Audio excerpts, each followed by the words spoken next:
শুভ সকাল বন্ধুরা, তোমরা সবাই কেমন আছো? আশা করছি যে যেখান থেকেই আমার ব্লগ ভিডিওটা দেখছো তোমরা সকলে ভীষণ ভালো আছো। আমিও খুব ভালো আছি। আমি বলতে আমরা খুব ভালো আছি। আজ ফেব্রুয়ারির 27 তারিখ। আজকের বারটা হলো বৃহস্পতিবার। সকালে ঘুম থেকে উঠলে দেখতেই পেলে এদিক ওদিকে একটু হাঁটাচলা করে নিলাম। বাইরে গিয়ে সেইভাবে হাঁটাচলা করার মতো সময় এখন নেই, সেই কারণে বারান্দায় একটু 2 মিনিটের মতো হাঁটাহাঁটি করে নিলাম, হয়ে গেছে। এবার ভাবনা চিন্তা করে নিলাম যে কোন কাজটা আগে শুরু করব। বাসি ঘরগুলো ঝাড়ু দিয়ে এদিকে ওই যে কত কুল পড়েছে দেখতে পাচ্ছ, কুলগুলো আমি একাই উঠিয়ে নিচ্ছি। আজকে তো ওই ছেলেও ওঠেনি, মাম্মাম সোনাও ওঠেনি। আমার মাম্মাম সোনা উঠলেও আমার সঙ্গে সঙ্গে কিন্তু কুল কুড়োতো। সব কুলগুলো উঠিয়ে নিলাম, অনেকগুলোই বেশি হয়েছে দেখতে পাচ্ছ। এই টিনের এখানে সব মেলে দেবো। যেগুলো কুলগুলো পরে ফেটে যায় সেই কুলগুলো না থাকে না, শুকোতে শুকোতেই নষ্ট হয়ে যায়। এই যে বালতিতে জলটা যে ছিল, এই জলটা আমি গাছের গোড়ায় দিয়ে দিব। বাসি জল দিয়ে না সকালে উঠে কাজ করতে একদম ইচ্ছে করে না, কিন্তু সব জল আমি প্রত্যেকটা এই যে টবে টবে দিয়ে দিলাম। এবার এই গাছগুলোতেই দিয়ে দেবো। ডালিয়া ফুলটা কিন্তু বেশ হয়েছে, তবে আরেকটা যেটা আছে একটাই হয়, সেটা কিন্তু অনেকটাই বড় হয়। এই দেখতে পাচ্ছ সবগুলো গাছে এখন জল দিয়ে দিলাম। সকালে পরিবেশটা আমার ভীষণ ভালো লাগে। ফুলগুলো উঠানো হয়ে গেছে, এবার বাসি উঠানটা তো ঝাড়ু দিতে হবে, তো দেরি না করে তাড়াতাড়ি করে উঠানটা ঝাড়ু দিয়ে দিচ্ছি। আর এই গাছগুলো দুটোই না কাটতে হবে। তবে তোমাদের দাদাভাই বললো এই যে সামনে যেটা দেখতে পাচ্ছ, এই যে আমি যে ছাদ দিচ্ছি এইটা বললো উঠাতে, আর ওই পাশেরটা থাকবে এখন, যেহেতু ওই কুল গাছের সাপোর্ট আছে। তারপরে আমাদের ঘর থেকে তারের লাইন গেছে ওই মোটরের জন্য, তো ওই গাছটা কদিন পরেই কাটা হবে।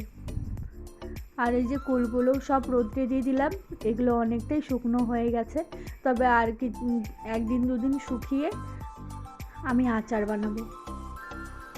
এই দেখতে পাচ্ছ ঝাড় দেওয়া কিন্তু শুরু করে দিয়েছি। এখন বাজে ওই 6:30। আজকে সকালে বেশি রান্নার তাড়া নেই জানো তো। সকালে আজ রাতেই ভেবে নিয়েছিলাম যে একটা সবজি দিয়ে ডাল বানাবো, আর ওই যে কুলের আচার বানাবো। আচার বলতে চাটনি বানাবো টমেটো দিয়ে আর কুল দিয়ে, আর সঙ্গে বানাবো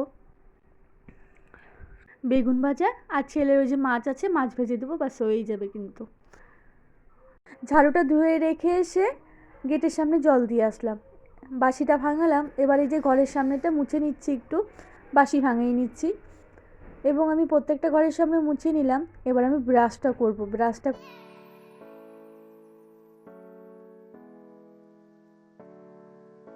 রান্নার বালতি নিয়ে বেরিয়ে পড়লাম। মাম্মাম সোনা উঠে পড়েছে, রান্নার বালতিতে জল নিতে হবে। 6:45 মতো বাজতে চললো, তাড়াতাড়ি করে রান্নাটা করব। আর মাম্মাম সোনা ঘুম থেকে উঠলো না এখনই, নামবে না এখন, একটু পরে ওই বুঝিয়ে সুঝিয়ে নামাতে পারবো। তবে চলো তাড়াতাড়ি করে জলটা ভরে নিই, আজ তো বৃহস্পতিবার, তারা আছে অনেকটা কাজে নেই। বালতিতে জল ভরে এবারে যে ঘরে নিয়ে যাচ্ছি। মাম্মাম সোনা দেখতে পাচ্ছ চুপটি করে আমার ঘাড়ে মাথা রেখে শুয়ে আছে। মাম্মাম সোনাকেও চেয়ারে রান্নাঘরে বসিয়ে বাকি কাজগুলো করে নেব। তার আগে জানলাটা খুলে নিলাম, বন্ধ জানলায় একদমই ভালো লাগে না। এই দেখো মাম্মাম সোনাকে চেয়ারে বসিয়ে এখন তাড়াতাড়ি করে আমি ডাল, একটা সবজি দিয়ে একটা ডাল বানাবো, তো তাড়াতাড়ি করে এখন বসিয়ে দিলাম। তোমাদের দাদাভাই ঘুম থেকে ওঠার পর বলছিলাম গাছের পেয়ারা আছে কটা, পেরে নাও, তুমিও কটা নিয়ে যাও। আর মামাম তো খায় না, ছেলেও খেতে চায় না, আর আমিও খাই মাঝে মধ্যে ইচ্ছে করলে। আর এই দেখো দুটো পারলো, আরও আছে দুটো। একটা তো কত বড় পেয়ারাটা পাখি খেয়ে নিয়েছে, ওই দেখো এই পাশেরটা খেয়ে নিয়েছে। এই যে মাম্মাম সোনা পেয়ারাটা উঠিয়ে নিচ্ছে। আমার মাম্মাম সোনাটা সব কিছু একটু আগ্রহ আছে মুখে নেওয়ার, কিন্তু ছেলে আমার কোনো কিছুই মুখে নিতে চায় না। ফলের মধ্যে খাবারের মধ্যে অনেক বাছ আছে, বাইরের খাওয়া শুধু ভীষণ পছন্দ করে। আর এইদিকে একটা ছোট্ট পেয়ারাটা আমি বলছিলাম এটাও পেরে নাও, এটা খেতে কিন্তু বেশ হবে। তো আমার দাদা বলছিল না এটা পারতে হবে না, এটা তো ভালো হবে না। আমি বলছিলাম না এটা ভালো হবে, আর সত্যি এটা খুব ভালো ছিল কিন্তু। আর এই সময়কার পেয়ারাটা না ভীষণ মিষ্টি হয়। বর্ষার সময় পেয়ারাটা একটু পাঞ্চে পাঞ্চে হয়, কিন্তু এই সময়ের পেয়ারাটা না দারুণ হয়। কিন্তু সারা বছরই আমার সবগুলো গাছে পেয়ারা থাকে। সবজি ডালটা হয়ে গেছে, সিদ্ধটা মাখা বাকি আছে। আর এখানে ফুলকপি ভাজা, ছেলের জন্য আলু ভেজেছি, ছেলের টিফিনটাও হয়ে গেছে।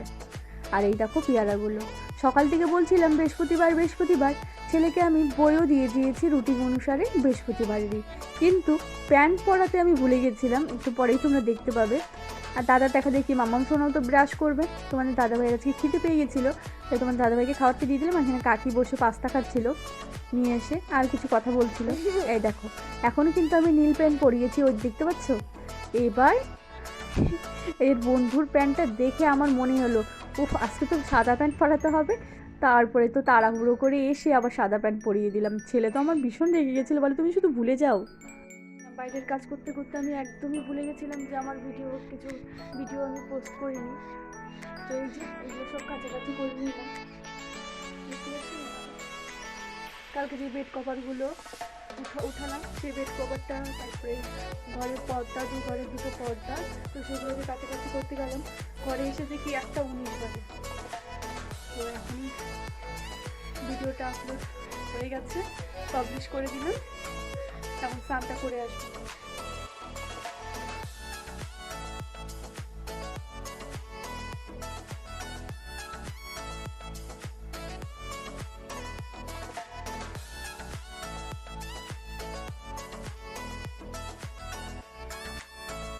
আলুর গাছটা শুকিয়ে গেছে, কোদাল নিয়ে খুঁড়ে দেখলাম যে আলু হয়েছে কিনা। হয়েছে।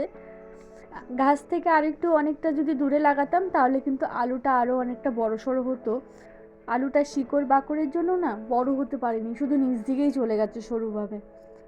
তো অল্প বের হলো। আর এই দেখো আমি পেয়ারাটা খাচ্ছিলাম, এখন বেশ ছিল পেয়ারাটা।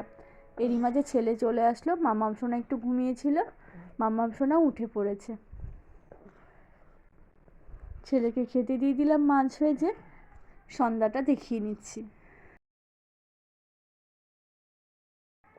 ছেলের জন্য পরোটা ভেজেছিলাম, তো ছেলেকে দিয়ে দিয়েছি। ছেলে খেয়ে বারান্দায় খেলছে। মামাম সোনাকে যে ঘুমিয়ে পড়েছে, মশারিটা বেঁধে দিচ্ছে। আবার রান্নাঘরে চলে আসলাম, তোমাদের দাদাভাই রুটিটা গরম গরম ভেজে নিলাম।